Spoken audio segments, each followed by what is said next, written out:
So 101 झाडं माझ्या शहरातली वाचवण्यासाठी माझं थोडंसं योगदान होतं. ह्याबद्दल मला इतका आनंद होतो, कारण आज पण मी जेव्हा कोरेगाव पार्कमध्ये जातो ती झाडं आजही जिवंत आहे. 4th इयरमध्ये मला ॲडव्होकेट असीम सरोदे, जे खूप वरिष्ठ ॲडव्होकेट आहे पुण्यात, अनेक लोकांना माहीत असतील, त्यांच्याबरोबर इंटर्नशिप करण्याची संधी मिळाली. मुंबई म्हणजे इतक्या बिकट परिस्थितीत आहे आणि तुम्हाला डेव्हलपमेंटसाठी तुम्ही काय दाखवताय? आम्ही रस्ते बांधले. तो माझ्या मते हे खूप सोपं आहे त्यांच्यासाठी म्हणणं की आम्ही डेव्हलपमेंट करतो कारण आम्ही रस्ते बांधतो. आपण केसेस विषयी बोलतोय, तर बऱ्याचदा डेव्हलपमेंटच्या नावाखाली गव्हर्नमेंट तर झाडे काढूनच टाकतो ऑलमोस्ट. बट त्यावेळेला कोर्टाने अनेकदा असं पण सांगितलेलं असतं की तुम्ही जेवढी झाडं तोडताय तेवढंच रिडेव्हलपमेंट म्हणजे प्री प्लांटेशन करा. ते गव्हर्नमेंट करतही, पण त्याच्याकडे नंतर कोणाचं लक्ष जातं का की ते उगवले नाही उगवले?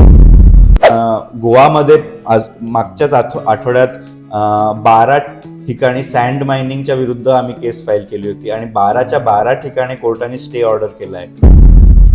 लोक जेलमध्ये पण गेली आहेत झाडं तोडण्यासाठी, हेही झालंय. पण ह्याचं इम्प्लिमेंटेशन युनिफॉर्म नाहीये कधी. एन्व्हायरमेंट व्हायलेशन आपण म्हटलं तर आपल्याकडे एक लवासा हे समोर येतं आपल्या की एन्व्हायरमेंटल व्हायलेशन मुळे ते बंद पडलंय. तर तुला माहिती की म्हणजे what is the scene exactly आता लवासा बद्दल काय चाललं? तुम्ही 5,000 कोटी जे लोकांचे पैसे आहेत ते सौंदर्यीकरण मध्ये लावतायत, ह्याच्यात मला अजूनही काही लॉजिक दिसत नाही. जगात कोणतीही बदल जी लोकांनी घडवली आहे ती एका छोट्या डेडिकेटेड ग्रुप ऑफ पीपलनीच केली आहे. सो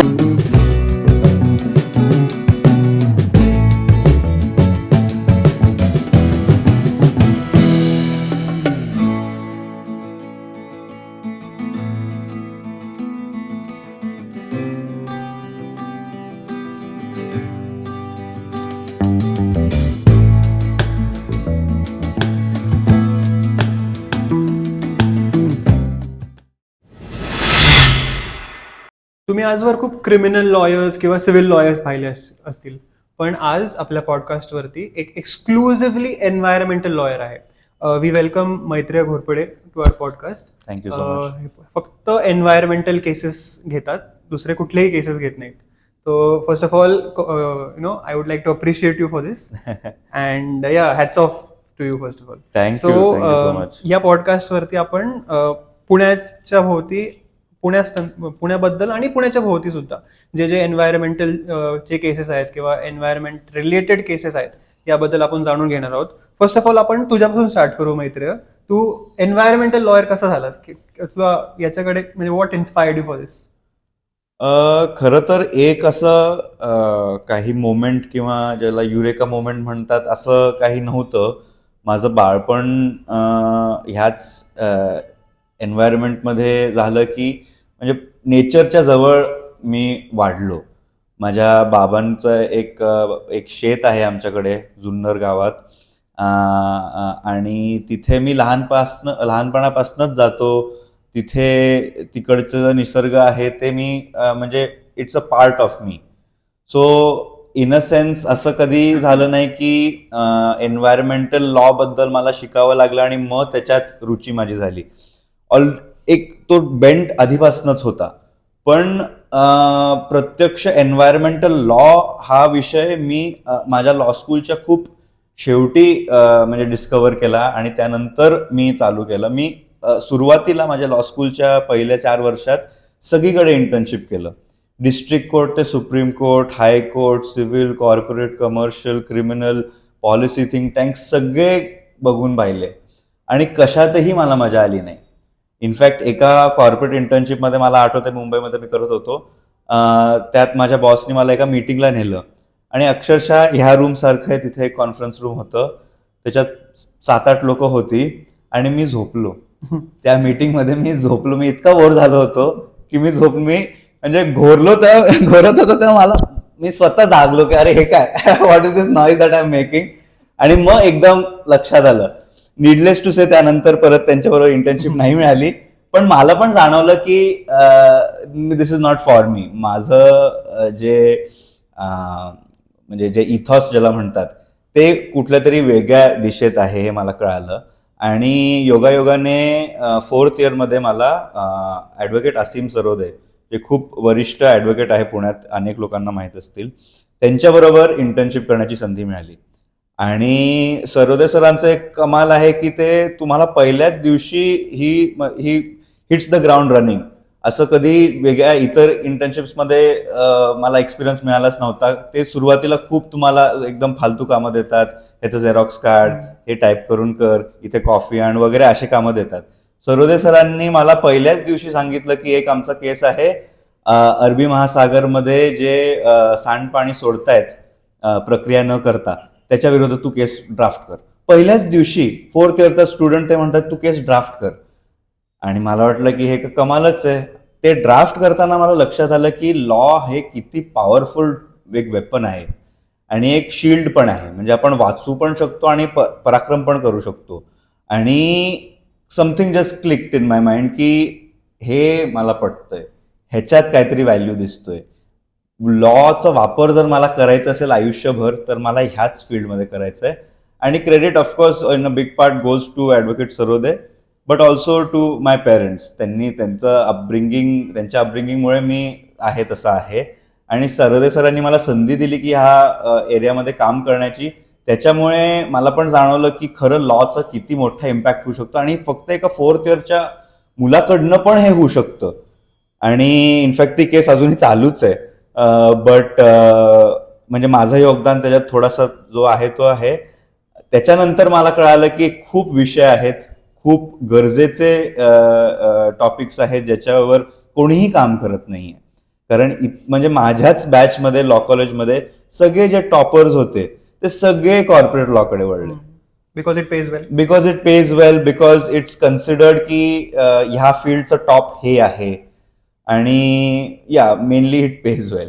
सो तो तर विषय आहेच. पण मला असं जाणवलं की म्हणजे the most important field right now, आपण जर एक जागतिक पातळीवर बघितलं तरीही सर्वात महत्वाचं काय आहे तर ते म्हणजे climate change, environmental degradation, pollution. ह्याच्या तुम्ही म्हणजे सगळे युएनचे पण आकडे बघा की what are the most pressing needs in the next 10 years. कोणते सर्वात जास्त म्हणजे डेंजरस विषय आहे ज्याच्यावर आपल्याला आज काम केलं पाहिजे, तर हे सगळे एन्व्हायरमेंटच आहे. सो मला कळतंय की हे किती महत्वाचं आहे, अनेक लोकांना पण कळतंय किती महत्वाचं आहे, पण ते ट्रान्झिशन खूप कमी लोक करतात एन्व्हायरमेंटल लॉमध्ये. आणि I don't know if it's a good thing or a bad thing, पण मला हेच करायचं आहे. मला ह्याच्या व्यतिरिक्त कोणतंही लॉ प्रॅक्टिस करायचं नाही. आणि नेहमी मी जसं तुला सांगत होतो, मी प्रो कॉन्झर्वेशन मॅटर्स घेतले की पर्यावरण संरक्षण आपण कसं करू शकतो, संवर्धन कसं करू शकतो, जे बाधित झालेत, पीडित झालेत इंडस्ट्रियल पोल्युशनमुळे त्यांना आपण कसं न्याय देऊ शकतो, ह्याच्यावरच मी काम केलं आणि अजूनही करतो. आणि ह्या कामात म्हणजे मला अनेक राज्यांचे केसेस मिळालेत, अनेक जे इकोसिस्टम्स आहेत, म्हणजे तुम्ही जंगल म्हणा किंवा नद्या म्हणा किंवा डोंगर म्हणा किंवा कोस्टल स्ट्रेचेस म्हणा, सगळ्यांवर मी काम केलंय. आणि म्हणजे it's my good luck and hard work की बरेच चांगले ऑर्डर्स पण आले जे आपण डिस्कस करू. पुण्यासंदर्भात पण अनेक चांगले ऑर्डर्स आलेत, which just goes to show की म्हणजे तुमच्याकडे तुमच्यात डेडिकेशन असेल आणि तुम्ही एकाग्रताने जर कोणताही विषय धरला आणि त्यावर काम केलं तर म्हणजे आपली न्याय जी सिस्टम आहे ती पण परफेक्ट नाही आहे, पण ह्या इम्परफेक्ट सिस्टममध्ये पण रिझल्ट्स काढता येतात. हे म्हणजे माझा आता माझ्या प्रोफेशनल लाईफचा अनुभव आहे. राईट. जसं आपण बोललो की पुण्याकडे पण येऊ नंतर, पण तू कुठले असे मेजर केसेस केलेत जे म्हणजे लोकांना माहिती आहेत? पुण्यातच मी म्हणजे जे लोकांना पुण्यात कदाचित माहीत असतील असे अनेक केसेस आहेत. एक तर म्हणजे तो माझा एकदम म्हणजे क्लोज टू माय हार्ट केस आहे, तो म्हणजे साधू वासवानी जो रेल्वे ओव्हरब्रिज आहे कोरेगाव पार्कमध्ये, तिथे ते तो ब्रिजचं रुंदीकरण करत होते. 2 लेनचं 4 लेन करायचं होतं PMCला. आता त्या एरियामध्ये खूप जुनी झाडं आहेत. जर तुम्हाला लक्षात असेल तर कोरेगाव पार्क इन जनरलमध्ये खूप जुने हे वनं आहेत आणि त्यापैकी 119 झाडं PMCच्या प्लॅनच्या अंतर्गत ते तोडणार होते, कापणार होते. आम्ही त्या केसमध्ये खूप उशिरा आम्हाला माहिती मिळाली, कारण माहिती डेटाचा अभाव असतोच. इन जनरल इंडियामध्ये डेटाचा अभाव आहे, पण पर्यावरण संबंधात एस्पेशली असतो. आणि RTI मधनं कधी कधी फाईल्स वगैरे लवकर मिळत नाही. तर मला आठवतंय म्हणजे समजा की 31 May was the last working day of court आणि आम्हाला माहिती 25 मेला मिळाली. सो मी 2-3 दिवसात मी झोपलो नाही, मी नुसतं ह्यावर काम केलं. आणि हे केसेस पण खूप अवघड असतात, कारण खरं तर सरकारांना जर परवानगी मिळाली तर ती परवानगी चॅलेंज करणं खूप अवघड असतं, कारण ते अधिकाराच्या आत बसले जातात. त्यांचा अधिकार आहे, ते झाडं तोडू शकतात. So to challenge such a case is very difficult. पण त्या 2-3 दिवसात मी इतकं जीव लावून काम केलं की आय फाउंड अ स्ट्रॅटेजी, आणि त्या स्ट्रॅटेजीच्या आधारावर आम्ही कोर्टात गेलो. आम्ही एस्टॅब्लिश केलं की पीएमसीनी बरेच इश्यूज लपवले होते, त्यांनी बरेच जे कायदे नियम आहेत त्याचं पालन न करता हा प्रपोजल पार केला होता. आणि you will not believe it, Maharashtra state गव्हर्नमेंटचे रिप्रेझेंटेटिव्ह आले, त्यांनी साईट इन्स्पेक्शन केला, त्यांनी आमच्या वतीने पीएमसीला कळवलं की हे तुम्ही जे करताय ते अतिशय चुकीचं आहे, तुमच्याकडे काही सायंटिफिक बेसिस नाहीये ट्रीजचं एज पण हे करायला, एस्टिमेट करायला, तर तुम्ही कोणत्या ह्याच्याने हे पास करतायत. तो ह्या आमच्या केसमुळे बेसिकली जे 119 झाडं होती तो प्लॅन चेंज करून ते 18 झाडं करण्यात आली. सो 101 झाडं माझ्या शहरातली वाचवण्यासाठी माझं थोडंसं योगदान होतं. ह्याबद्दल मला इतका आनंद होतो, कारण आज पण मी जेव्हा कोरेगाव पार्कमध्ये जातो ती झाडं आजही जिवंत आहे. आणि त्यासारखं काही फिलिंगच नाही ना, तुम्ही एवढे मोठं झाडे जे आहेत त्यांना वाचवण्यासाठी प्रयत्न केलाय, तर मग म्हणजे that's why I am doing what I am doing. त्या पलीकडे मला काहीच नकोय. म्हणजे पैसे वगैरे ठीक आहे, ते येतात जातात, पण दिस इज, त्याला खरं पुण्याचा वारसा हाच आहे. सो तसे केसेस होते. मग अजून एक लँडमार्क जजमेंट जो होता तो पुण्याच्या जे गणेश उत्सव होतं त्याच्यात जे लाऊडस्पीकर्स वापरले जातात त्याच्या विरुद्ध काहीही ऍक्शन कधीही घेतली जात नाही, कारण लोक घाबरतात, पोलीसही घाबरते. सो आम्ही इतका एक रेव्होल्युशनरी ऑर्डर आणला ज्याच्यात पहिल्यांदा कोर्टानी म्हणजे भारतातल्या कोणत्याही कोर्टनी लाऊडस्पीकरवर रेग्युलेशन इम्पोज केलं की तुम्ही ह्या वॉटेजपेक्षा जास्त स्पीकर वापरूच नाही शकत, तुम्हाला पर्सिस्टंट साऊंड मॉनिटरिंग करायची गरज आहे, ते जे रिझल्ट आले त्याच्या विरुद्ध कारवाई करणं आवश्यक आहे. जे आमच्या केसच्या आधी पुण्यात 15 ठिकाणी नॉईज मॉनिटरिंग व्हायचं ते आमच्या केस नंतर 200 पेक्षा जास्त झालं. आणि आता MPCB त्यात वाढ करणारच आहे. हाही एक पुण्याचा खूप मोठा केस होता. आणि त्यानंतर म्हणजे लोकांकडनं अनेक्डोटल मी ऐकलंय की खरंच आवाजाची पातळी कमी झाली आहे गेल्या 2-3 वर्षात. खरंच असं वाटतंय की जशी बिकट परिस्थिती होती तशी आता नाही राहिली आहे, सुधार आलाय. सो आय फील की again this is a small way that you push the envelope forward. हळूहळू करूनच चेंज घडवता येतं. आता नुकताच म्हणजे 2-3 दिवसाआधी अजून एक कमालचा ऑर्डर आला. एक कन्स्ट्रक्शन प्रोजेक्ट होता बाणेरमध्ये, त्याला लागूनच एक सोसायटी आहे. त्या कन्स्ट्रक्शन प्रोजेक्टमुळे इतकं त्या लोकांना त्रास होत होता आवाजाचा आणि डस्टचा की आम्ही त्या कन्स्ट्रक्शन विरुद्ध एक केस फाईल केली. आता काय झालं, कोर्टाने तर त्या कन्स्ट्रक्शन विरुद्ध स्टे आणलाच, जे म्हणजे by itself is a amazing achievement. पण कोर्टाने हे पण डायरेक्ट केलं की पीएमसीनी कन्स्ट्रक्शनच्या डस्ट आणि नॉईज पोल्युशन जे होत असतं त्याला कंट्रोल करण्यासाठी काहीतरी कायदे कानून बनवावे, एक रेग्युलेशन बसावं. आणि बघितलं गेलं तर आत्ता रिडेव्हलपमेंट बूम जो चालू आहे पुण्यात, FSIचे जे नॉर्म्स चेंज केलेत UDCPR 2020च्या अनुसार, त्याच्यानंतर रिडेव्हलपमेंट खूप वाढतंय. आणि नॉट जस्ट इन म्हणजे आउटस्कर्ट्स खराडी ह्या एरियाजमध्ये नाही, पण म्हणजे अगदी आपला प्रभात रोड, औंध, कोथरूड ह्या एरियाजमध्ये पण रिडेव्हलपमेंट होणार आहे, कारण FSI नॉर्म्स चेंज केले जाणार. तू बघशीलच आता. तर आता बघ, ह्या डेन्सली पॉप्युलेटेड एरियाजमध्ये जर काही कायदे कानून नसतील तर बिल्डर्स तर उल्लंघन करणारच. आणि नॉईज आणि डस्ट पोल्युशन एस्टॅब्लिश करणं इतकं अवघड आहे, कारण समज कोणीतरी सांडपाणी सोडतंय किंवा एफ्लुएंट सोडतंय एका जमिनीत किंवा एका नाल्यात, त्याचं आपल्याकडे प्रूफ तर राहतो ना, पण नॉईज पोल्युशन झालं त्याचा प्रूफ काय आहे? इम्पॅक्ट माझ्यावर पडला आणि झालं, संपला विषय. तर टू एस्टॅब्लिश इन कोर्ट की हे होत आहे एकतर खूप अवघड आहे, आणि म्हणून एक आपल्याला कायदे कानून काहीतरी कायद्याच्या चौकटीत बसलं पाहिजे हे.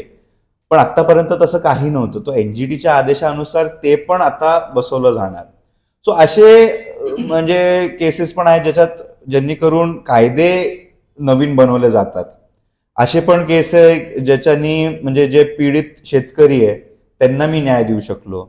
सिंधुदुर्गमध्ये असो, नाशिकच्या जवळ कोळगाव नावाचं एक गाव आहे तिथे असो, हे सगळे वेगवेगळे ठिकाण. आता पण वरवंड गाव आहे, तिथे एक डेअरी फॅक्टरी आहे, डेअरी युनिट. ते बेसिकली एक कोल पॉवर प्लांट चालवत आहेत टू रन द इंडस्ट्री. त्याच्यामुळे जे अवतीभवतीला लोक राहतात त्यांचे म्हणजे ते उठतात आणि त्यांच्या घरावर एक असं ब्लॅक सूटचा लेअर असतो, आणि तो खूप डेंजरस आहे, खूप. पण म्हणजे त्यांच्यासाठी हे आपण कसं प्रयास करायचा, कारण if you are going up against the government, आणि हे युनिट जे आहे डेअरी युनिट ते गव्हर्नमेंट रन आहे, तर खूप अवघड होतं की हे कसं आपण यांना न्याय देऊ शकतो. पण म्हणजे तुम्ही जर रिसर्च केला आणि फॅक्ट्स घेऊन कोर्टासमोर गेला तर नक्की न्याय मिळतो. ह्या केसमध्ये पण कोर्टाने ऑर्डर केली की काहीतरी ऍक्शन घ्यावी. सो असे तर म्हणजे अनेक केसेस आहे. गोवामध्ये आज मागच्याच आठवड्यात 12 ठिकाणी सँड मायनिंगच्या विरुद्ध आम्ही केस फाईल केली होती, आणि 12च्या 12 ठिकाणी कोर्टाने स्टे ऑर्डर केलाय की इथे सँड मायनिंग करू नका. म्हणजे मी असं I can go on, but basically अनेक केसेस आहे. गोवा, गुजरात, महाराष्ट्र, कर्नाटका ते राजस्थान पर्यंत मी स्वतः केसेस चालवलेत, आणि ऑनेस्टली सगळीकडे चांगले रिझल्ट आले आहेत. एक आपण केसेस विषयी बोलतोय, तर बऱ्याचदा डेव्हलपमेंटच्या नावाखाली गव्हर्नमेंट तर झाडे काढूनच टाकतं ऑलमोस्ट.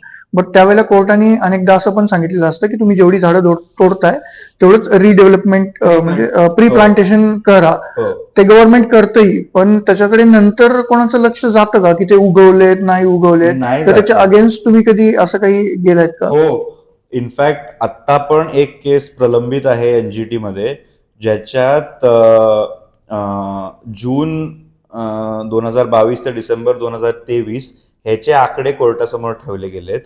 या आकड्यानुसार 22,000 झाडं कापण्याची परवानगी शासनाने दिली आहे.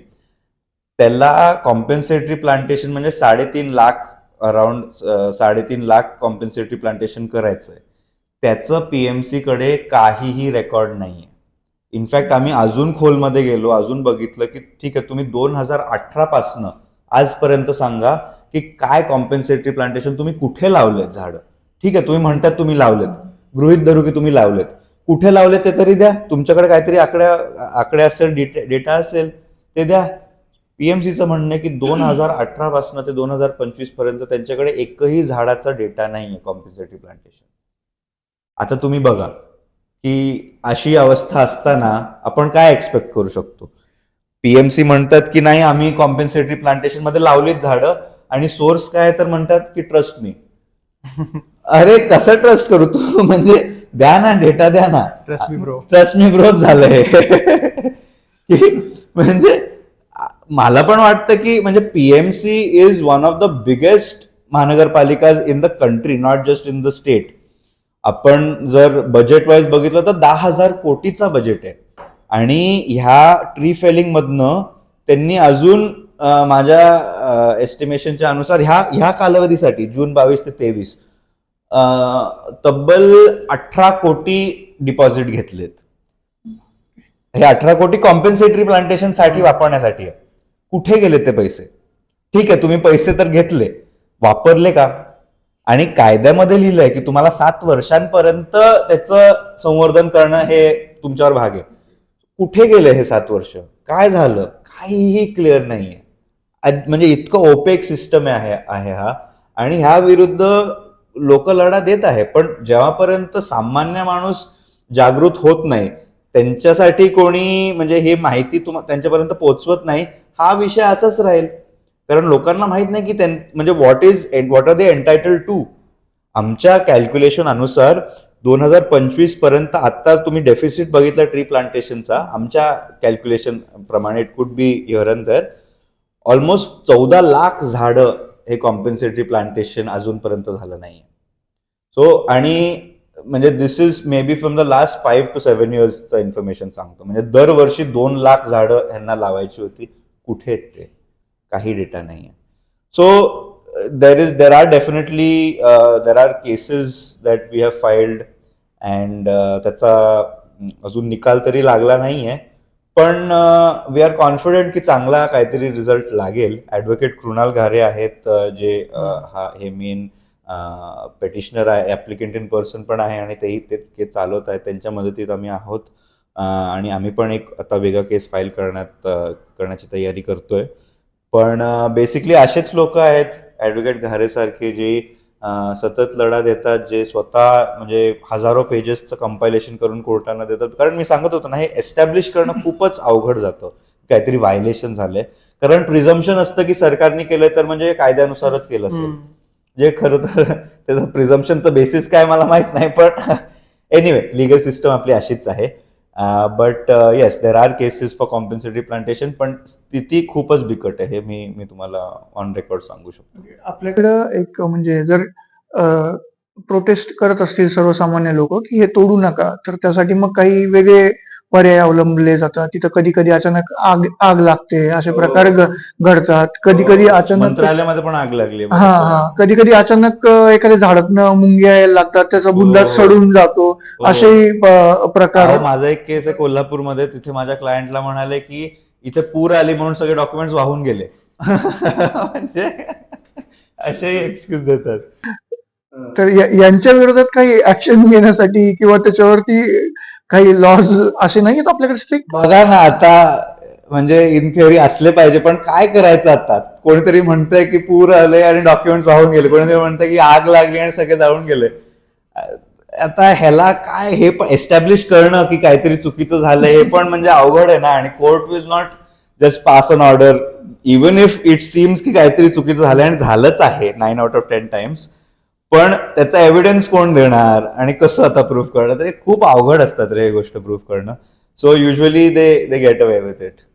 आपण सपोज पुण्याचे स्पेसिफिक्स विषयावरती बोलूया. हा. पहिले टेकडीज ऑफ पुणे एक खूप ज्वलंत विषय आहे, असलाच पाहिजे. हा. जो कायमच पेटलेलाच असतो, कधी दिसतच नाही. सो जी वेताळ टेकडी आहे, तुला पण माहिती असेल, सगळ्यांना माहिती आहे, त्याचा एक जो रोड बनणार आहे, बालभारती पवळ फाटा रोड, हो. तर त्याच्याविषयी खूप लोकांमध्ये एक म्हणजे what you can say difference of opinion आहे. हो. तर एक प्रो टेकडी लोक आहेत आणि एक प्रो रोड लोक आहेत.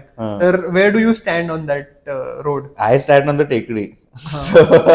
माझं कसं आहे बघ, हा विषय जो आहे बालभारती फाटाचा रस्ता, हा खरं तर 1980 पासनं चाललेला, हा काय नवीन नाहीये. तेव्हापासनं लोक ह्याच्या विरोधात लढा देत आहे. आणि ह्याचं सोपं कारण आहे की आपली टेकडी जर वाचली तर पुणे वाचेल. आपल्याला हे माहीत नसेल की त्या टेकडीखाली पुण्याचा one of the biggest ground water aquifers अजूनही आहे. आणि पुण्यात बँगलोर सारखी परिस्थिती काय येत नाही ह्याबद्दल लोक विचार करत नाही की आपल्याकडे पाणी का संपत नाही.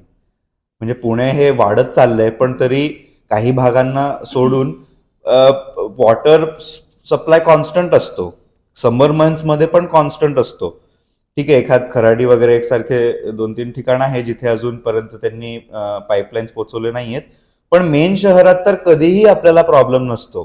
ह्याचं कारण हे आहे की पुण्याची टेकडी ही इतकी म्हणजे फिनॉमिनल इकोसिस्टम आहे की पुण्यात म्हणजे एकतर टेम्परेचर कंट्रोल आणि ग्राउंड वॉटर अवेलेबिलिटी हे त्याच्यामुळे इन्शुअर होते.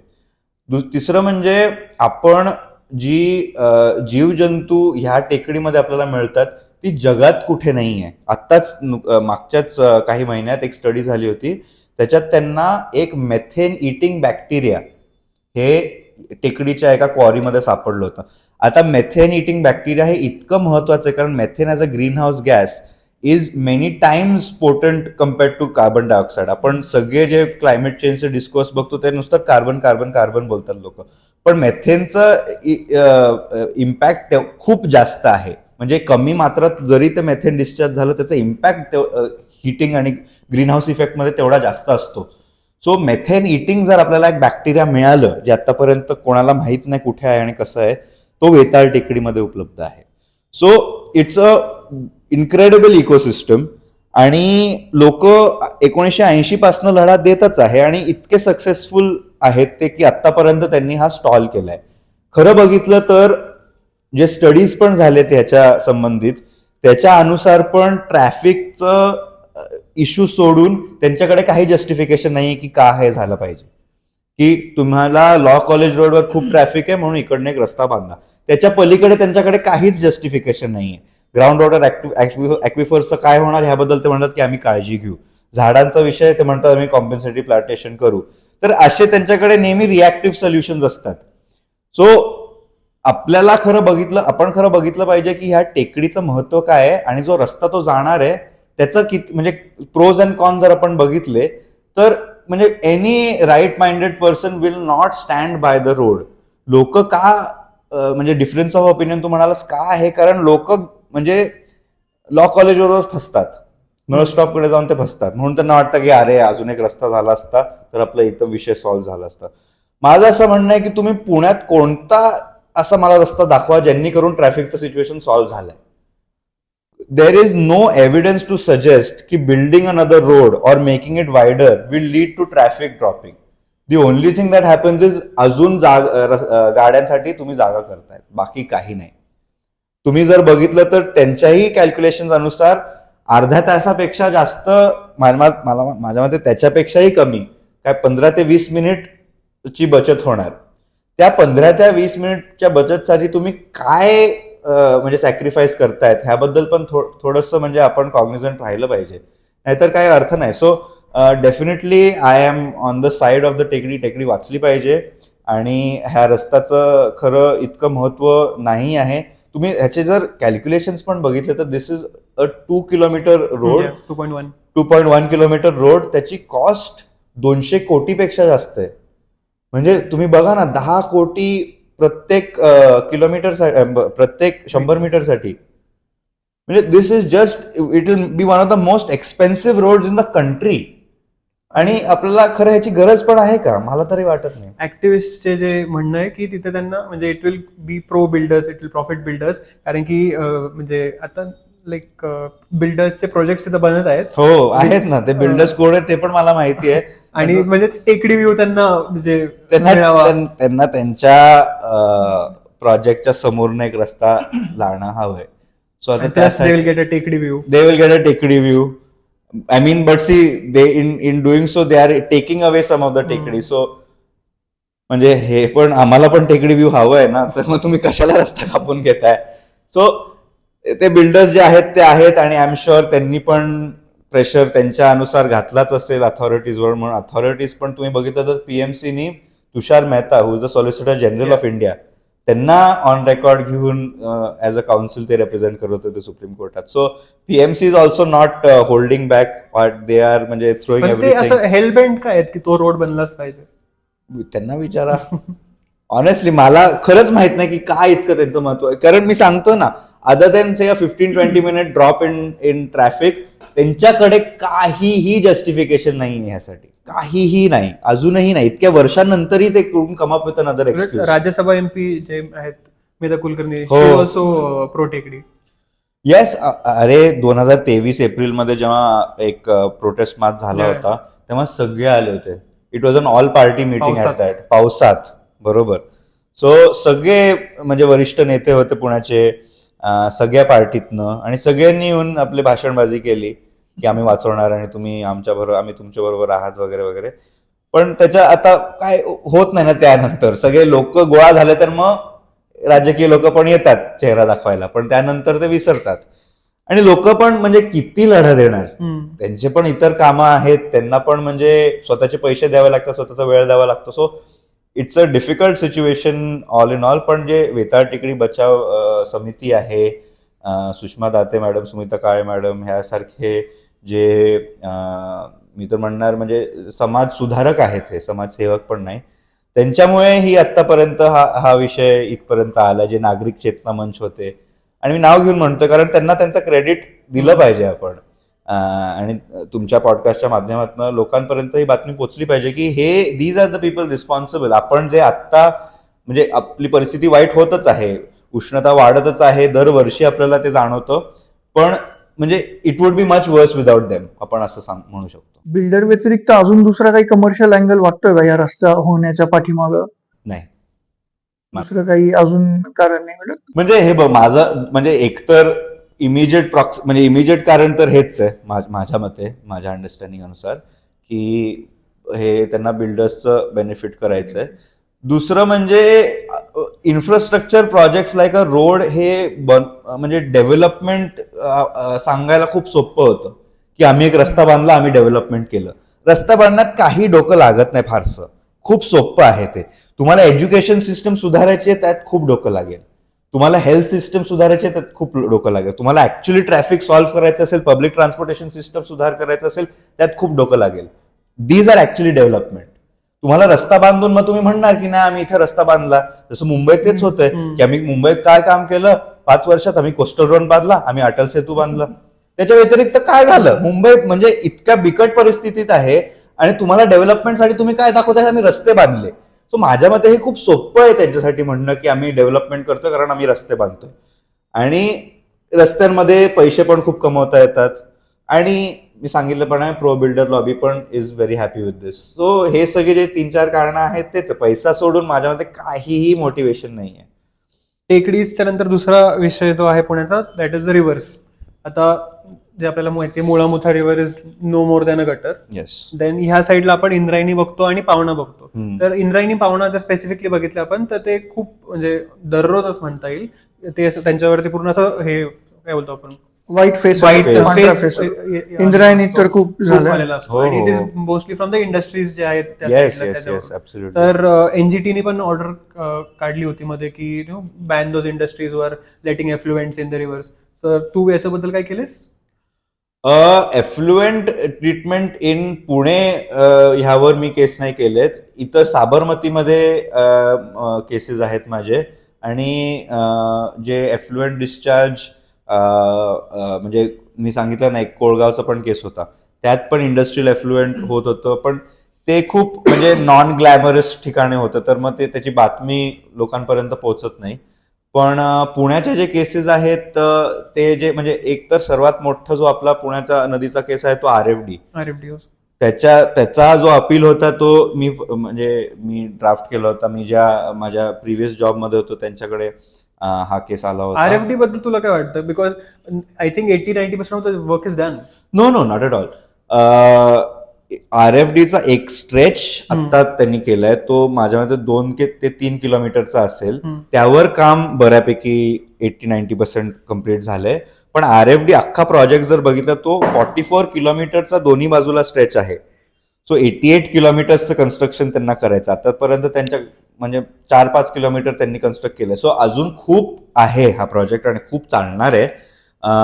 RFD बद्दल माझं काय मत आहे तर हे बघा, म्हणजे जर पेशंट ICU मध्ये आहे तर आपण त्याचा मेकअप तर करणार नाही, आपण त्याला ट्रीटमेंट देणार. आपली नदी हे ICUच्याच परिस्थितीत आहे. सो त्याचं तुम्ही सौंदर्यीकरण वगैरे केलं तर त्याचा खरं काहीच फायदा नाही आहे. आपल्याला जे फोकस आपला असलं पाहिजे ते आहे एफ्लुएंट डिस्चार्ज थांबवणं, इंडस्ट्रीयल वेस्ट थांबवणं आणि प्लास्टिक पोल्युशन जे होत आहे ते काढणं. हे आपले मेन उद्देश असले पाहिजे.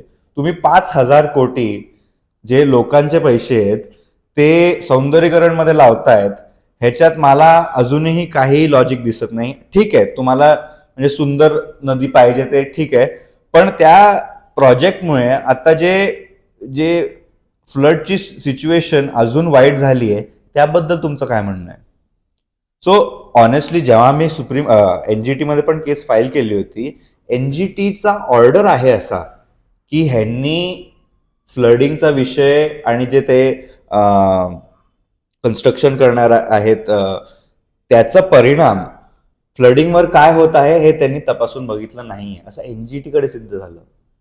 NGTकडे हे पण सिद्ध झालं की त्यांनी म्हणजे बाकीचे जे स्टडीज केले पाहिजे होते सुएज कंट्रोलचे, ते पण काही केलं नाही. खरं तर सुएज कंट्रोल आणि ह्या प्रोजेक्टचं काही कनेक्शनच नाहीये, कारण सुएजचा विषय हा प्रोजेक्टमध्ये घेतलाच जाणार नाहीये.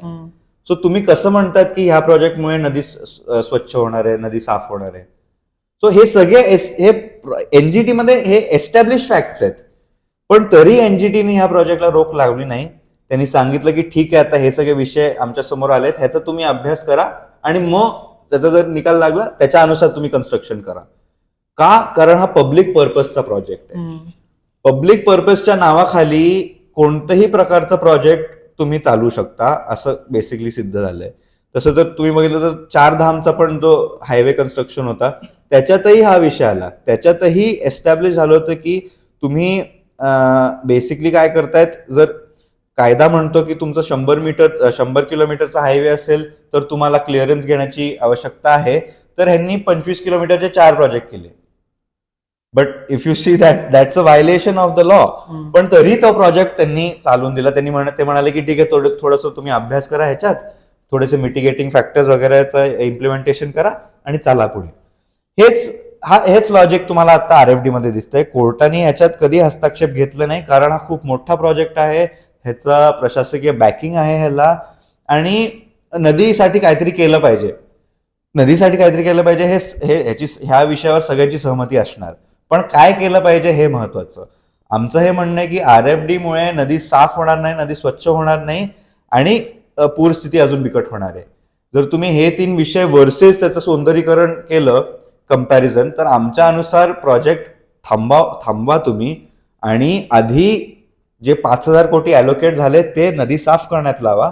नदी साफ झाली तर लोक तिथे जातील तर तुम्हाला हे कन्स्ट्रक्शन करणं पण तितकं जास्त सोपं होईल. सो ही आमची अंडरस्टँडिंग आहे आणि त्याच अंडरस्टँडिंगमध्ये आम्ही कोर्टातही गेलो होतो. बट एनिवे कोर्टाचं असं म्हणणं होतं की हे प्रोजेक्ट तर थांबवू नाही शकत. सो प्रोजेक्ट चालू आहे. सो ते मोस्ट टाइम असंच होतं की कोर्ट नाही थांबवत if it is backed by the government. It's becoming increasingly difficult. मी हेच म्हणू शकतो की कोर्ट जर प्रशासकीय बॅकिंग असेल तर मग, म्हणजे हे बघ, जर काही प्रायव्हेट प्रोजेक्ट असेल तर मग आपण म्हणू शकतो की ह्यांचा मोटिव्ह प्रॉफिट आहे म्हणून तुम्ही यांना थांबवा.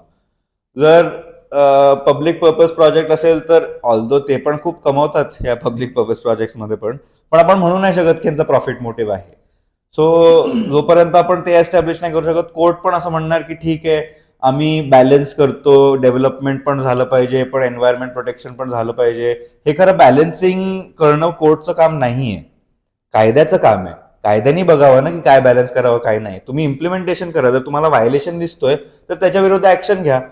पण ते म्हणजे जितकं व्हायला पाहिजे तितकं नाही होत. असं नाही की होत नाही, गव्हर्नमेंट प्रोजेक्ट पण थांबवले जातात, पण it's not with the kind of intensity and swiftness that you would like. हे मागासपासून आपण जे बोलतोय याच्यावर एक असं वाटतं की आपल्याकडे एन्व्हायरमेंटल लॉज विषयी अशी भीती नाहीये कोणाच्या मनामध्ये. हो, नाहीच म्हणजे आहे. धडाधड झाडं तोडली जातात, हो. पटापट निर्णय घेतले जातात, हो. इव्हन कोर्टाकडनं कधी अडवणूक वगैरे होत नाही.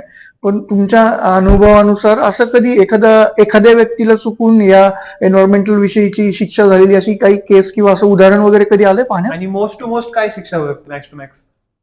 नाही तसं पहिली तर तर झालीये का? पहिली तर आधी कोणाला झाली? झालीये. तसं तर असं पण नाही म्हणू शकत की काहीच झालं नाहीये.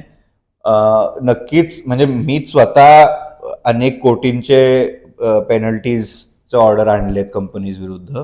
सो असं नाही की ते नाही होत. लोक जेलमध्ये पण गेली आहेत झाडं तोडण्यासाठी, हेही झालंय. पण ह्याचं इम्प्लिमेंटेशन युनिफॉर्म नाहीये कधी. सो तो एक मोठा प्रॉब्लेम आहे. ऍक्शन घेतली जाते पण काय, आता तू एक पॉइंट जो हायलाइट केला तो खूप महत्वाचा आहे की लोकांमध्ये भीती राहिली नाहीये. आणि त्यासाठी खरं तर ऍडमिनिस्ट्रेशन तर जबाबदार आहेच, पण मी तर म्हणणार की सुप्रीम कोर्टाने पण they have let down the people. कारण आत्ताच मागच्या महिन्यातच एक ऑर्डर आला, चीफ जस्टिस गवई जे होते महाराष्ट्राचेच आहेत, त्यांचा एक ऑर्डर होता. त्यांनी बेसिकली जे एन्व्हायरमेंटल क्लिअरन्स आहे, म्हणजे कोणतेही प्रोजेक्ट राबवण्याच्या आधी तुम्हाला क्लिअरन्स घ्यावी लागते की हा प्रोजेक्ट ह्याचे हे इम्पॅक्ट असणार, ह्याचे इम्पॅक्ट कंट्रोल करण्यासाठी आम्ही हे करणार, असं स्टडी करावी लागते सगळी. त्याच्यानंतर तुम्हाला परवानगी दिली जाते. आणि आता बघ ना, तुम्हाला जर प्रोजेक्ट राबवायचा आहे तर त्याचे इम्पॅक्ट काय आहे हे बघायलाच पाहिजे. आणि त्याचे इम्पॅक्ट जर खूप वाईट असेल तर परवानगी दिलीच नाही पाहिजे. लॉ पण हेच म्हणतं. आता जस्टिस गवईनी एक 3 जज बेंच कॉन्स्टिट्यूट केला, ज्यांनी एक 2 जज बेंचचा मागचा ऑर्डर होता. जस्टिस अभय ओक आणि जस्टिस उजल भुयान हे 2 अतिशय म्हणजे इनक्रेडिबल जजेस आहेत. त्यांचा एक वनशक्ती नावाच्या जो एक मुंबईचा ऑर्गनायझेशन आहे त्यांच्या केसमध्ये त्यांनी हे म्हणजे कठोर शब्दात हा ऑर्डर दिला होता की एन्व्हायरमेंटल क्लिअरन्स हे तुम्ही प्रोजेक्ट झाल्यानंतर देऊ नाही शकत, कारण त्याचा अर्थच राहत नाही. म्हणजे पोस्ट फॅक्टो ज्याला म्हणतात, post facto environmental clearance go against the very scheme of the law, असं जस्टिस ओक आणि जस्टिस उजल भुयान यांच्या डिव्हिजन बेंचनी ऑर्डर दिला होता. जस्टिस ओक रिटायर झाले. त्याच्या काही महिन्यानंतर जस्टिस गवईने स्वतःवर घेतलं की नाही, हे मला जजमेंट योग्य वाटत नाही, म्हणून त्यांनी 3 बेंच जज एस्टॅब्लिश केली आणि त्याचा तो जो ऑर्डर होता त्याला युटर्न दिला. त्यांचं असं म्हणणं आहे की ठीक आहे, काही असं इन्स्टन्सेस असू शकतात जेव्हा आम्ही यांना अलाव करू शकतो. आणि बेसिकली त्याचं काही जस्टिफिकेशन नाहीये. परत ते public purpose as a bogie वापरला जातो कुठेही जिथे म्हणजे बटाट्यासारखं आहे की अजून काय नाही तर हे घाला पब्लिक पर्पज. सो तसंच आहे की काही त्यांना सापडलं नाही तर ते म्हणाले की नाही, पब्लिक पर्पजचे प्रोजेक्ट पण कदाचित थांबतील, तर असं आपण कसं होऊन देऊ शकतो, तर म्हणून पोस्ट फॅक्टो क्लिअरन्सेस काही ह्याच्यात आपण अलाव करू. आता बघ ना, सुप्रीम कोर्ट जर आता व्हायलेशन्स तर तसंही होत होते, म्हणजे जेव्हा पोस्ट फॅक्टो क्लिअरन्सेस अलाउड नव्हते तेव्हाही व्हायलेशन्स होतच होते. आता जर सुप्रीम कोर्ट असं म्हणणार की ठीक आहे रे, थोडंसं आपण इथे तिथे बघू शकतो, थोडंसं जर आपण ऍडजस्ट करू शकतो, तर मग लोकांच्या मनात भीती का राहणार? लोक म्हणणार ना की ठीक आहे आपण करू कन्स्ट्रक्शन, नंतर बघू. आणि तसंही आपला सिस्टम काय परफेक्ट नाहीये इम्प्लिमेंटेशनचा. सो एनिवे देवर लॅप्सेस. आता सुप्रीम कोर्ट पण इतकं हे म्हणजे वीक स्टान्स घेणार तर मग लोक आरामातच चालणार आहे. आणि असे म्हणजे अनेक ऑर्डर्स आहेत ज्यांनी करून म्हणजे क्लॅरिटी अजून नाहीये की exactly Maharashtra pollution control board आहे ते कितपत ऍक्शन घेऊ शकतात, काय ते करू शकतात, ह्यावर पण वर खाली होत जातं. मग इतर जे अथॉरिटीज आहे, कोस्टल झोन मॅनेजमेंट अथॉरिटी असो किंवा MIDC असो किंवा जे इतर डेव्हलपमेंट रिलेटेड आहे, त्यांच्यावर पण काही म्हणजे जी the kind of action that should be taken अजून घेतली जात नाही. जे हाऊसिंग सोसायटीज आहेत ते म्हणजे तुम्हीच बघा की इतके हाऊसिंग सोसायटीज आहेत आता आपल्याकडे, आणि अजून एक कायदा आहे की STP स्वेज ट्रीटमेंट प्लांट प्रत्येक हाऊसिंग सोसायटीमध्ये बसली पाहिजे. कोण बसवतोय काय, म्हणजे ह्याचं इम्प्लिमेंटेशन होतच नाही. एकतर लोकांपर्यंत माहिती पोहोचत नाही. लोकांपर्यंत सोडा, प्रशासकीय जे अधिकारी आहेत त्यांना माहित नसतं की काय करायचंय. म्हणजे हे नॉईजचा जो विषय मी सांगितला मागे गणपतीचा, त्याच्यात पोलिसांना माहित नव्हतं की ते काय करू शकतात नॉईज पोल्युशन जर त्यांना दिसलं. MPCBच्या अथॉरिटीज त्यांना माहित नसतं की एक्झॅक्टली कसं आम्ही करू शकतो, कोणत्या म्हणजे काय पेनल्टी बसू शकतो, खरं थांबू शकतो का, ह्यांना स्टॉप वर्क ऑर्डर इश्यू करू शकतो का. सो ही पण एक म्हणजे एक रियालिटी आहे अस्तित्वात. लोकांना अधिकाऱ्यांना पण माहित नाही, त्याच्यामुळे इम्प्लिमेंटेशन अजून वीक राहतं. त्यामुळे अजून लोकांमध्ये ती एक निर्भयता हे होते की आम्ही काही करू, आणि हे the cycle continues and then it just becomes that much more difficult to break. पण म्हणजे आपण असं नाही म्हणू शकत की कधीच होत नाही. असं अनेक वेळा झालंय की लोकांच्या विरुद्ध कारवाई केली गेली आहे, ऍक्शन घेतलं गेलं आहे, पण ते युनिफॉर्म नाही आहे, त्याचं इम्प्लिमेंटेशन डेफिनेट नाही आहे. So it's a bit of a gamble. मी पण कोर्टात जाताना मला विचार असतो की कदाचित काय होणार, कदाचित काय नाही होणार. म्हणून लॉयर्स पण खूप सुपरस्टिशियस होतात, कारण काही सांगताच येत नाही ना, कधी आपल्या फेवरचा मध्ये ऑर्डर येणार, कधी नाही. सो आहे ऍक्शन पण युनिफॉर्म नाही. अजून एक व्हायलेशन म्हणू शकतो आपण, एक RNC प्लांट्स म्हणून असतात. म्हणजे PCMC मध्ये लाईक रिसेंटली 5-6 प्लांट्सला बॅन बसवला आणि परत ते स्टार्ट पण झाले. तर air pollution is like a major issue now. पुण्यामध्ये पण लाईक AQI 200च्या पार. तर याच्याबद्दल we don't see government doing anything, असं सिरियसली काय करत नाही असं दिसत नाही आपल्याला. हो, नाही RMC प्लांट म्हणजे see the thing with dust pollution is it's like noise pollution. ते एस्टॅब्लिश करणं खूप अवघड होतं. एक तर तसंही प्रदूषणाचं प्रमाण वाढलंय, दुसरं म्हणजे ते जेव्हा नॉन ऑपरेशनल असतात तेव्हा डस्ट पोल्युशन होत नाही.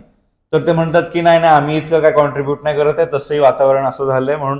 So these kind of industries, construction, त्यात पण डस्ट पोल्युशन खूप होतं. RMC प्लांट, हे सगळे असे इंडस्ट्रीज आहे ज्यांना कंट्रोल करणं खरं तर खूप अवघड आहे आणि कॉन्स्टंट व्हिजिलन्स नाही ठेवलं तर म्हणजे शक्यच नाहीये. तुम्ही जर कोणतेही एफ्लुएंट जनरेटिंग इंडस्ट्री असेल किंवा कोणतेही थर्मल पॉवर्ड इंडस्ट्री असेल, त्याच्यात तुम्ही जे ऑनलाईन मॉनिटरिंग सिस्टम्स असतात ते बसवू शकतात, त्याची रिडिंग तुम्हाला मिळू शकते आणि ते पण बऱ्यापैकी होतं. पण RMC प्लांट, कन्स्ट्रक्शन प्रोजेक्ट असे जे आहेत ज्याच्यात शॉर्ट टर्म बेसिससाठी पोल्युशन होतं आणि त्याच्या ते मोजणं खूप अवघड जातं. So for that it is a challenge for the authorities also. आणि खरं तर म्हणजे आपण पण थोडीशी म्हणजे मी थोडीशी संवेदनशीलता त्यांच्याबद्दल दाखवली पाहिजे, कारण ते पण शॉर्ट स्टाफ आहेत. म्हणजे जे ऍक्च्युली काम करतात ते खरं तर म्हणजे बजेट्स त्यांच्या हातात नसतात. खरं तर बजेट आहे, तुम्ही हायर करू शकतात लोकांना. जर तुमच्याकडे 5,000 कोटी एक प्रकल्पासाठी बांधण्यासाठी आहे तर मग तुम्ही थोडेसे पैसे हायरिंगसाठी पण लावू शकतात. पण जे ऍक्च्युली ऑन ग्राउंड इम्प्लिमेंट करतात त्यांच्याकडे तर काय अधिकार नाहीये. सो ते पण विचार आहेत, ते they are also stretch for time and they are also overworked. आणि लोक म्हणजे प्रशासन म्हणजे जे शासन आहे ते हायर करतच नाही, तर मग हे अंडरस्टाफ्ड आणि ओव्हरवर्क्ड आहे. सो म्हणून इम्प्लिमेंटेशन आणि एन्फोर्समेंट पण मागे राहतं. But these kind of industries are tricky, कारण पोल्युशन एस्टॅब्लिश करणं खूप अवघड होतं आणि it's very easy for them to say ठीक आहे आम्ही बघू, काही आम्ही नाही करणार. आता नाशिकचं प्रकरण जेव्हा सुरू होतं त्यावेळेला एका फॉरेनच्या मुलाने व्हिडिओ एक व्हायरल केला होता. तिकडचा व्हिडिओ होता तो. त्यांच्या रस्त्याचं काम चालू होतं आणि तिथली जी झाडं होती रस्त्याच्या मध्ये असलेली ती ऍज इट इज काढून साईडला ठेवली होती. त्यांना खालून माती लावून नॉर्मल पिशव्यांमध्ये गुंडाळून तसं ठेवलेलं. रस्ता ज्या वेळेला होईल पूर्ण त्यावेळेला तिथेच परत ती झाडं लावली जाणार होती. तर आपल्याकडे असं काही सुचवत नाही का थोड्याफार प्रमाणात की तुम्ही असं करून पहा, नंतर दुसरी नवीन झाडं लावण्यापेक्षा आहे त्या झाडांना जपण्यासाठीच कोर्टाने कधी अशा नाही, खरं तर कायद्यातच हे लिहिलंय. कायद्यातच म्हटलंय की तुम्ही ट्रान्सप्लांटेशनचे प्रयत्न आधी करा, तर जमत नसेल तरच तुम्हाला म्हणजे फेलिंगसाठी हे योग्य आहे. दिसलं नाही असं पण नाही होत, ते नाही होत. म्हणजे खरं तर ते रिसोर्स इंटेन्सिव्ह हे ऍक्टिव्हिटी आहे, त्यात पैसे लागतात आणि त्यात टेक्निकल नो हाव लागतो. सोपं नसतं हे करणं, कारण तुम्हाला अख्खी रूट सिस्टम एकत्र काढावी लागते. आणि जे म्हणजे काही स्पीसीज झाडं आहेत त्यांना तुम्ही करूच नाही शकत. सो म्हणजे बॅनियन ट्री असेल त्याला तुम्ही, वडाच्या झाडाला तुम्ही करूच नाही शकत, कारण त्याचे रूट्स इतक्या खालपर्यंत जातात की शक्यच नाही की तुम्ही काढू शकता. सो काही झाडांसाठी काही स्पीसीजसाठी हे शक्यच नाही. इतर जे स्पीसीज आहेत त्यांना तुम्ही करू शकतात, पण त्यासाठी तुम्हाला पैसे द्यावे लागतात बरेच, आणि टेक्निकल तुम्हाला अंडरस्टँडिंग असली पाहिजे, जे बऱ्याच कॉन्ट्रॅक्टर्सकडे नाही आहे. तरी असे सिस्टम्स आम्ही पण रेकमेंड केले आहेत PMCला इन द पास्ट की तुम्ही असं करू शकता. सक्सेसफुल मॉडेल्स आम्ही त्यांच्यापर्यंत दिले आहेत, पोहोचवले आहेत. पण ह्याचं म्हणजे मॉनिटरिंग करणं खूप अवघड जातं आणि मी जे प्रॉब्लेम सांगितले त्याच्यामुळे ह्याचं एन्फोर्समेंट होत नाही. आणि लोकांमध्ये पण म्हणजे जे सिव्हिल सोसायटीचे लोक आहेत ते पण म्हणजे किती मागे लागणार हा पण प्रश्न आहे ना.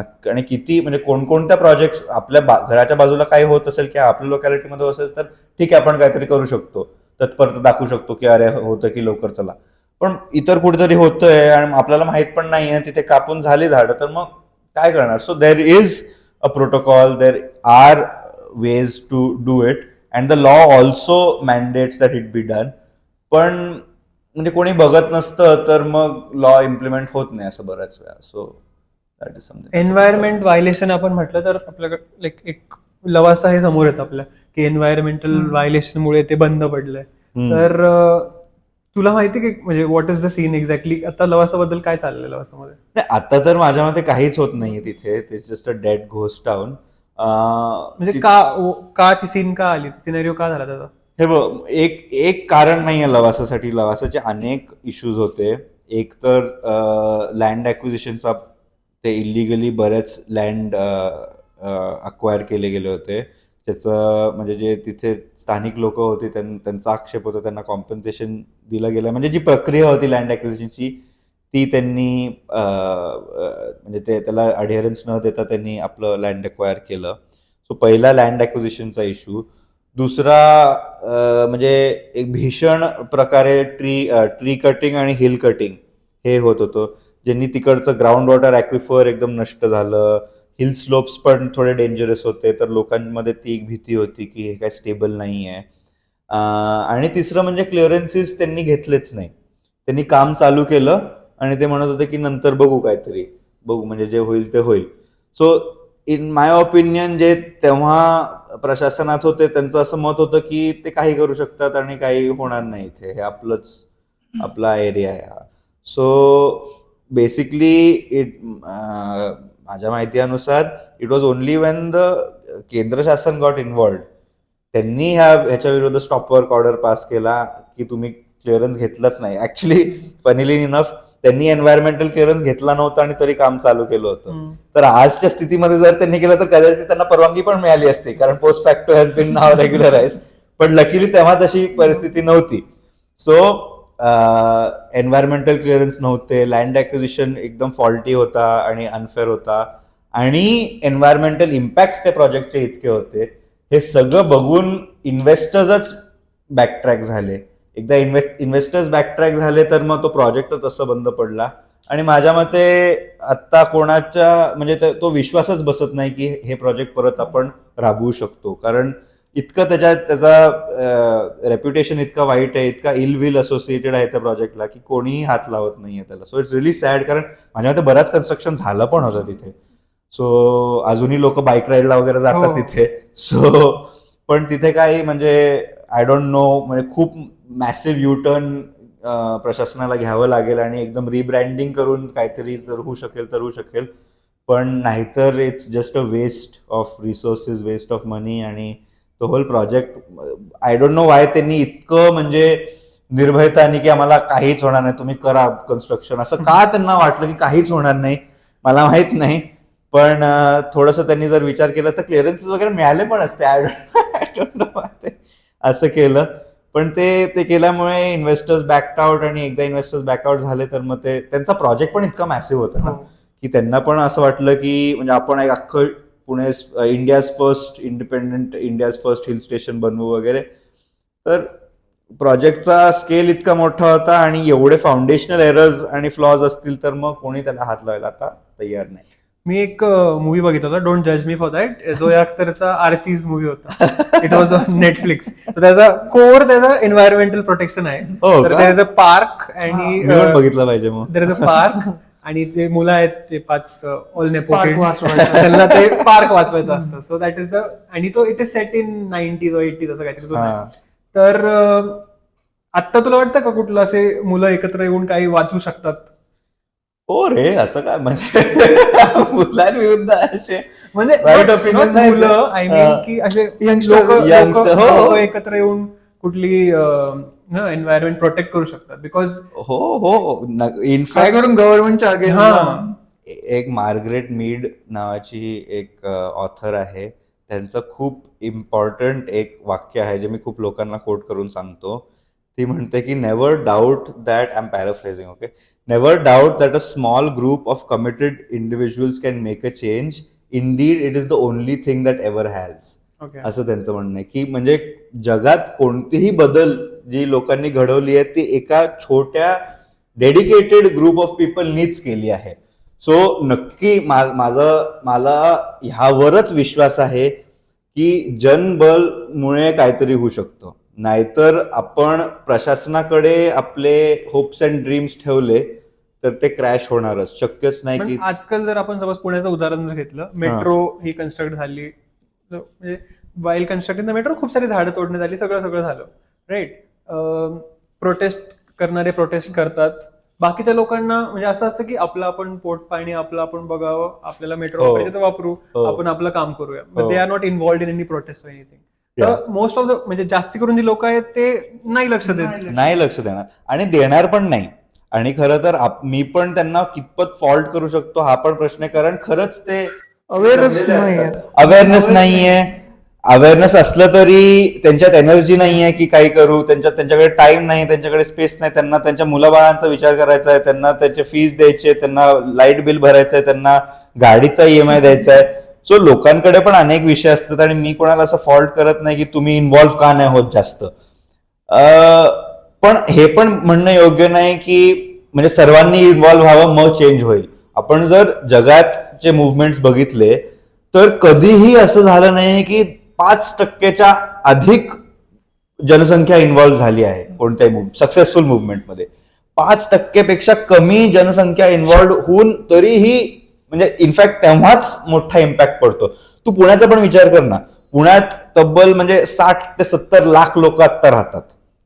त्याचं 1% जरी बाहेर आला तरी बघ ना किती मोठा इम्पॅक्ट पडेल. म्हणजे like if tens of thousand of people come on the streets of Pune, 60-70,000 people come on the street of Pune, त्याचा इतका मॅसिव्ह इम्पॅक्ट पडणार. आपल्याला 50%ची गरजच नाहीये. आपल्याला नुसतं काही लोक लागतात आणि काही लोक येतात आणि त्याचा इम्पॅक्ट पण पडतो. इनफॅक्ट मी सांगत होतो ना की बाल भारती पौत फाटा रोड हा 30 वर्ष 40 वर्ष का बनला नाहीये? लोकांच्या प्रयासामुळे. तो साधू वासवानी ब्रिजचा मी एक्झाम्पल सांगितला, तो पण कशासाठी म्हणजे यशस्वी कसं झालो आम्ही त्या केसमध्ये, लोक तिथे उभी राहिले म्हणून. आणि ही म्हणजे अनेक बॅकग्राऊंड मधनं येणारी लोक होती. सो लोक येतात, लोक इन्व्हॉल्व्ह होतात आणि माझ्या मते म्हणजे आपण जगात बघितलं तर असे अनेक मुवमेंट्स आहे जे स्टुडंट ड्रिव्हन आहे, युथ ड्रिव्हन आहे आणि त्यांचे चांगले निकाल पण लागतात. सो असं नाही की लोक ह्याच्यात म्हणजे कोणीही इंटरेस्टेड नाहीये. लोक आहेत इंटरेस्टेड. जेवढे लोक इंटरेस्टेड असली पाहिजे कदाचित नाहीये. थोडंसं definitely you can use रिइन्फोर्समेंट्स.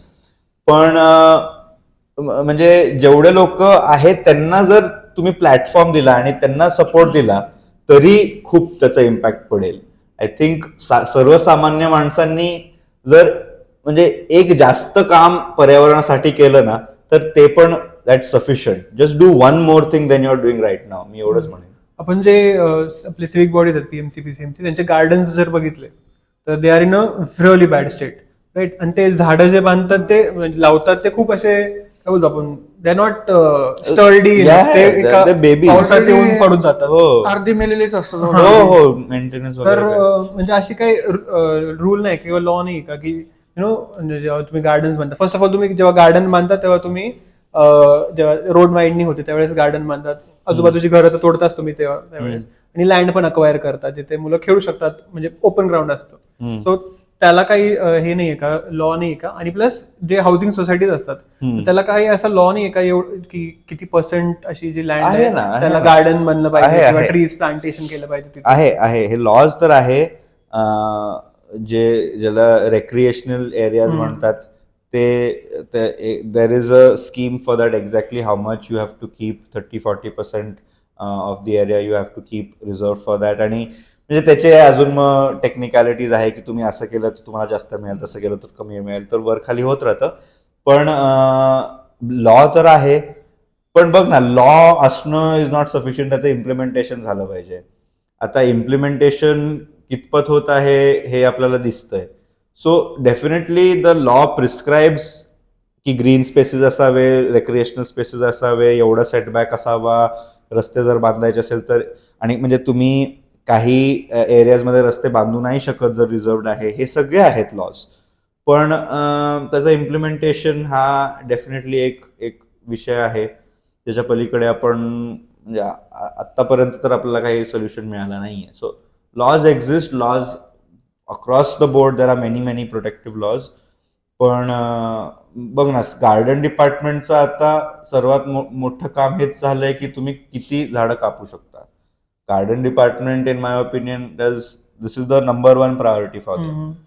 So जर ते तुमचं प्रायोरिटी असेल तर मग कुठे तुम्ही विचार करणार की कसे आपले पार्क्स, उद्यान छान स्वस्त म्हणजे ऍक्सेसिबल झाले पाहिजे, ह्याबद्दल विचार नाही केला. इनफॅक्ट NGT मध्ये एक असा एक केस होता की जे जज आहे त्यांच्या घराच्या बाजूला एक गार्डन होतं, तो एकदम डिसरिपेअर मध्ये होता, तुटलं होतं, हे ते, आणि तिथे पात नव्हतं आणि हे नव्हतं आणि ते नव्हतं. तर जजनी सुमोटो ऍक्शन घेतला की हे दुरुस्त करा. सो अशी पण परिस्थिती आली की जजला स्वतः जाऊन कोर्टात म्हणावं लागतं की करावं काहीतरी. So it's a tough situation. पण कायद्याचा अभाव नाहीये, कायदे आहेत, इम्प्लिमेंटेशनचं थोडंसं आपण मागे राहतो. नाशिकचं जे काही प्रकरण चाललंय तर ते कुठल्या टोकाला जाईल आत्ताच्या ह्याला तर आपण सांगू शकत नाही. पण ह्या सिच्युएशन मध्ये असं दिसतंय की गव्हर्नमेंट ते रेटायचा प्रयत्न करते. पण गव्हर्नमेंटला साक्षर करतील अशी काही यंत्रणा नाही का आपल्याकडे या बाबतीत तरी? नाही, आता म्हणजे यंत्रणा पण गव्हर्नमेंटचीच आहेत ना, तर मग दुसरा काही पर्याय नाही का? लोकांच्या पलीकडे काहीच पर्याय नाही. Janshakti is the number one पर्याय फॉर एनिथिंग लाईक दिस. आणि इनफॅक्ट नाशिकचा विषय तुम्ही आता घेतला तर श्रीराम पिंगळेंनी एक केस दाखल केली आहे NGT मध्ये. ते ॲडव्होकेट आहे आणि ते पिटिशनर पण आहे. आणि त्याच्यात त्यांना एक स्टे ऑर्डर मिळाला आहे जानेवारी 15 पर्यंत की कोणतेही जे 1700-1800 झाडं होती कोणतेही झाड न पाडण्याचा आदेश दिलाय कोर्टाने 15 जानेवारीपर्यंत ॲटलिस्ट. कारण त्यांनी प्रायमा फेसी एस्टॅब्लिश केलं की काही ठिकाणी व्हायलेशन्स होत आहेत. सो पण बघ ना, म्हणजे हे पण लोकच उभे राहतात. आणि जे आपल्याकडे इन्स्टिट्यूशन्स होते म्हणजे इन्फॉर्मेशन कमिशन असो, इलेक्शन कमिशन असो, हे जे नॉन गव्हर्नमेंटल इन्स्टिट्यूशन्स होते त्याच्यातही गव्हर्नमेंटल इन्फ्लुएन्स आता इतका वाढलाय की लोकांच्या पलीकडे आपल्याकडे काय पर्याय उरलेच नाहीये. जे इन्स्टिट्यूशन्स होते एकतर ते प्रायव्हेट असतील, प्रायव्हेटवाले तर काय करणार नाही, त्यांना सरकारशी पंगा घ्यायचाच नसतो कारण मग त्यांचा धंदा बंद होईल. जे कॉन्स्टिट्युशनल बॉडीज होते त्यांचं तुम्ही पॉवर्स कमी केलेत, त्यांना तुम्ही म्हणजे ते अजून भीतीमध्ये ऑपरेट करतात. तर मग उरलं कोण? आणि गव्हर्नमेंट जर गव्हर्नमेंटचाच बॉडी असेल तर त्याच्यावर प्रेशर टाकणं खूप सोपं आहे. MPCBचा कोणी माणूस असेल, कमिटेड वर्कर्स आहेत MPCB मध्ये, मी असं म्हणत नाही, पण जर ते त्यांचं ट्रान्सफर झालं तर मग काय करतील? नवीन कोणीतरी आलं तिथे सब रिजनल ऑफिसर, आता तुम्ही बसा तुमच्या नवीन पोस्टिंग मध्ये, तिथे करा काम. हे आमच्यावर सगळं मॅनिप्युलेट करून कम्प्लिटली आपल्याला कळत नाही की सरकारकडे किती पॉवर्स आहेत आणि ते कसे वापरले जातात. आपण खरं याबद्दल म्हणजे सिव्हिक्सचा जो धडे आपल्याला शिकवला जातात शाळेत हे शिकवायला पाहिजे. नॉनसेन्स काहीतरी शिकवतात त्यापेक्षा खरं कळवा लोकांना की the all powerful state is really all powerful. असं त्यांना हे नुसतं म्हणण्यासाठी नाही म्हणतात, ते खरंच they can really manipulate the system to whatever degree they want and they do in many cases. But if sufficient number of people stand up, ते पण शांत होतात. हे आजही सत्य आहे. Thank you Maitreya for coming to our podcast. आपला विषय असाच हो, चालत राहील. खूप विषय आहेत आपल्याकडे चर्चा करण्यासाठी काय. आणि गव्हर्नमेंटच्या अगेन्स्ट वाले असेल तर अरे मला तर इतकी मजा येते. कधी धमकी वगैरे नाही आली का गव्हर्नमेंटच्या साईडने? नाही, लकीली अजून गव्हर्नमेंट कडनं काही धमकी आली नाही. ते धमकी देत पण नाही माझ्या मते. तसं ऍक्शन घेणार. धमकी फक्त ते देतात जे ऍक्शन घेऊ नाही शकत. असं ते काय धमकी वगैरे देणार नाही, ते येतील नोटीस घेऊन. असं झालंय ना, माझ्या मागचे जे एम्प्लॉयर्स होते त्यांच्या विरुद्ध CBI केस दाखल झाला. कारण आम्ही एका मोठ्या इंडस्ट्रियलिस्ट विरुद्ध काम करत होतो. कोण आहे ते इंडस्ट्रियलिस्ट त्यांचं नाव घेत नाही मी, पण तुम्ही समजू शकता जे 2 मोठे एज आहेत आपले त्यांच्यापैकी एक होता. सो त्यांच्या विरुद्ध आम्ही केस दाखल केला आणि सडनली काही महिन्यानंतर CBI नोटीस आला आणि तो केस अजूनही प्रलंबित आहे. गडचिरोली वगैरे तिकडच्या भागा संदर्भात होती का काही केस? नाही, मी नाही केली गडचिरोली, कारण एकतर ते खूप लांब आहे माझ्याकडनं आणि तिकडे पण जे लॉयर्स आहेत त्यांना सपोर्ट द्यायला मी ऑलवेज रेडी आहे. तिकडचे ओळखीचे आहेत म्हणजे लॉयर्स काही तिकडचे, पण मी प्रत्यक्ष तिकडचा केस केला नाहीये. सपोर्ट देतो, पण जे कारण सगळ्या मोठ्या ऍक्टिव्हिटी तिकडे होत आहेत ना. हो, सुरजागडचा तो एक विषय बऱ्याच वर्षांपासून चालू आहे. इनफॅक्ट मी त्याबद्दल लिहिलं पण आहे, पण प्रत्यक्ष केस करायला मला संधी आतापर्यंत मिळाली नाहीये. होपफुली इन द फ्युचर मिळेल कधी तुमच्या पॉडकास्टच्या मार्फत मिळेल. पण येस, सुरजागडचा खूप, कारण तिथे खूप जंगल आहेत ना, खूप जंगल आहेत आणि खूप रिसोर्सेस आहेत, ज्याला रिसोर्स कर्स म्हणतो आपण, की आपल्याकडे रिसोर्सेस म्हणून आपल्यावर सगळे तुटून पडणार.